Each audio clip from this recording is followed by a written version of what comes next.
যাদেরকে গুম করা হয়েছিল, যাদেরকে খুন করা হয়েছিল, কেন? একটি মাত্র কারণে, কারণ তারা একটি স্বৈরাচারী সরকারের যে বক্তব্য, সেই বক্তব্যের সঙ্গে ভিন্ন মত পোষণ করেছে।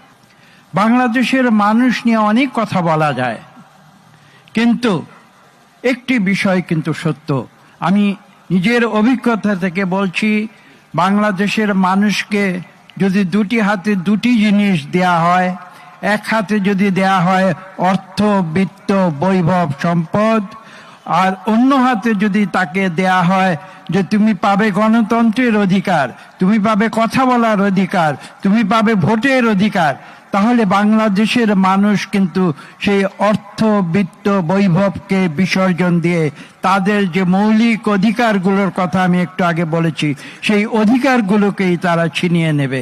এখানেই বাংলাদেশের মানুষের মহত্ব, এখানেই বাংলাদেশের মানুষের কৃতিত্ব। বাংলাদেশে বিগত 15 বছরে কি হয়েছিল আপনারা বক্তাদের মুখে শুনেছেন এই কথাগুলো।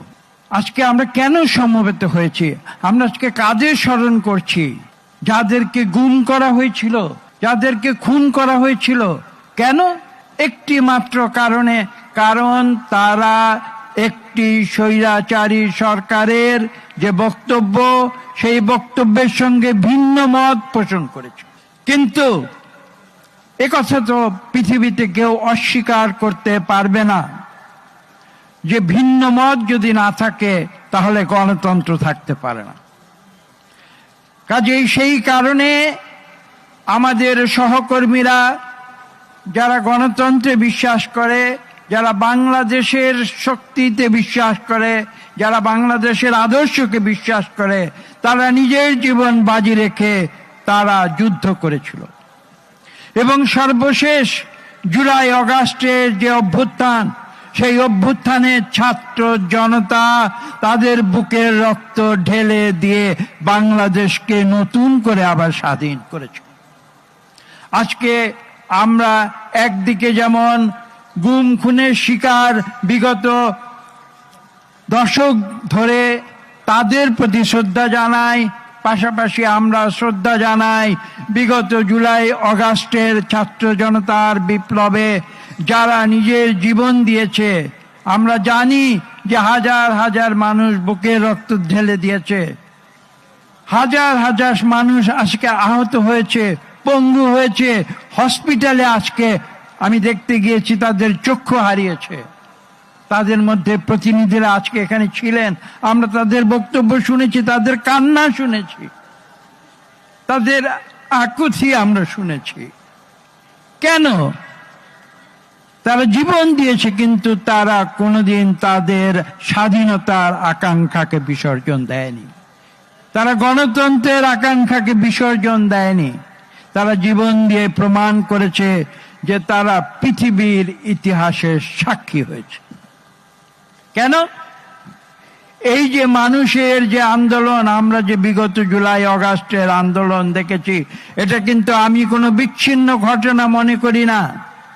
হাজার হাজার বছর ধরে মানব সভ্যতার ইতিহাস যদি আপনারা পর্যালোচনা করেন, তাহলে দেখবেন যে যুগ যুগ ধরে মানুষ কিন্তু নিজের জীবনকে বাজি রেখে তারা যুদ্ধ করেছে। কেন?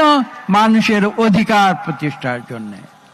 আজকে ইন্টারন্যাশনাল হিউম্যান রাইটস ডেতে এসে আমরা সেই সম্মান আজকে বাংলাদেশের মানুষকে দিতে চাই যারা মানুষের অধিকারের জন্য জীবন দিয়েছে। আপনারা জানেন, আপনারা দেখেছেন যে এই দেশের মানুষ তারা একটি বিষয়ে তারা সব সময় তারা একসঙ্গে জোর গলায় কথা বলেছে, সেটা হচ্ছে বাংলাদেশের স্বাধীনতাকে অক্ষুণ্ণ রাখতে হবে। কোন দেশ, অন্য কোন জাতি আমাদের স্বাধীনতায় হস্তক্ষেপ করতে পারবে না। এই সত্য জীবন দিয়ে বারবার বাংলাদেশের মানুষ প্রমাণ করেছে। এবং আমি যে কথা বলেছি যে সেই ইতিহাসের সেই ধারাবাহিকতায় তারা সর্বশেষ 5ই আগস্ট প্রমাণ করেছে যে বাংলাদেশের মানুষ স্বাধীনতায় বিশ্বাস করে। আপনারা মুঘল সাম্রাজ্যের ইতিহাসে ফিরে যান, পরাক্রমশালী মুঘল সম্রাটেরা তারা বাংলাদেশে কিন্তু তাদের রাজত্ব কোনোদিন সঠিকভাবে কায়েম করতে পারেনি। বাংলাদেশের মানুষ বারবার বিদ্রোহ করেছে স্বাধীনতার জন্য, এবং সেই স্বাধীনতার যে সাক্ষ্য আজকে যে জনতা এবং ছাত্ররা যেটা প্রতিষ্ঠিত করেছে, সেই ইতিহাস আমি বলেছি শুধু বাংলাদেশের ইতিহাস নয়, বিশ্বের ইতিহাসে সেটি লিপিবদ্ধ থাকবে।